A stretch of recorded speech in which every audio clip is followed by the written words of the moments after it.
I'm a little behind, but now Canelo has a third potential opponent. He goes by the name of Chris Eubank Jr.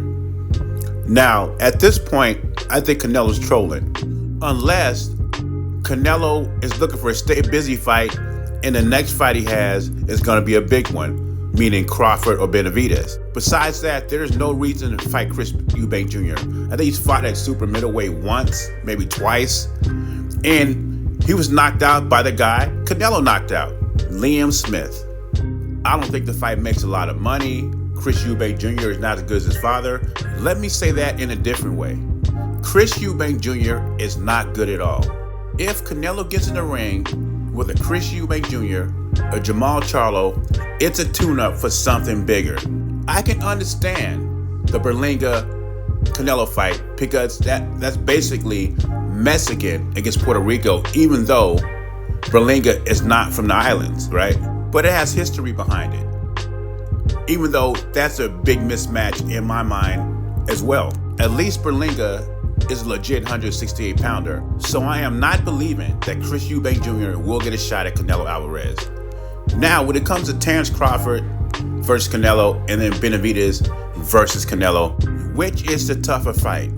If you're looking physically, David Benevidez is a cruiserweight boiling down to a super middleweight. So physically, it would be tougher because he's fighting a bigger guy. But you're going by strategy. Benevidez does not have no special effects. He fights the same way all the time.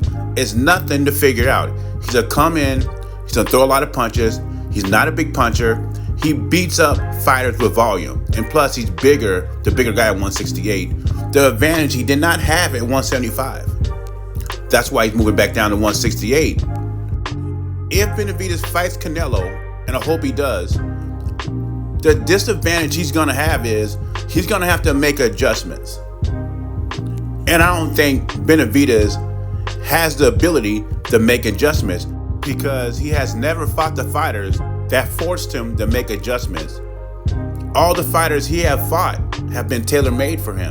Canelo's a different story. Canelo is a special fighter. Inside the ring, he will make Benevidez make some decisions that he's not used to making. Not just Canelo's ring IQ, but the punching power. And this is why some people think the tougher fight for Canelo Alvarez is Terence Crawford, even though he's a smaller fighter. But they both got high boxing IQs, and it will be a chess match. I think this will be a highly competitive fight. The problem with this fight on the Crawford side is the punching power. And you know, some people crack me up. They will say something like, well, all Crawford has to do is not get hit. This is boxing, and Crawford is a dog. He's going to get hit in a fight. I can remember earlier in Canelo's career, this is when Canelo was 25 or something like that. He got in there with Amir Khan. And Amir Khan was competitive in the fight until Canelo lowered the boom. And once Canelo lowered the boom, I thought Amir Khan was dead. He was flat on his back. Now, Terence Crawford is a better fighter than Amir Khan was, and that's why I think this fight will be competitive. And for me, it comes down to two things, because both these guys got high boxing IQ, so they'll be trying to figure each other out. It comes down to, can Terence Crawford have enough punching power to make Canelo respect him? And how does Bud handle Canelo's punches at 168? That's what the fight's going to come down to.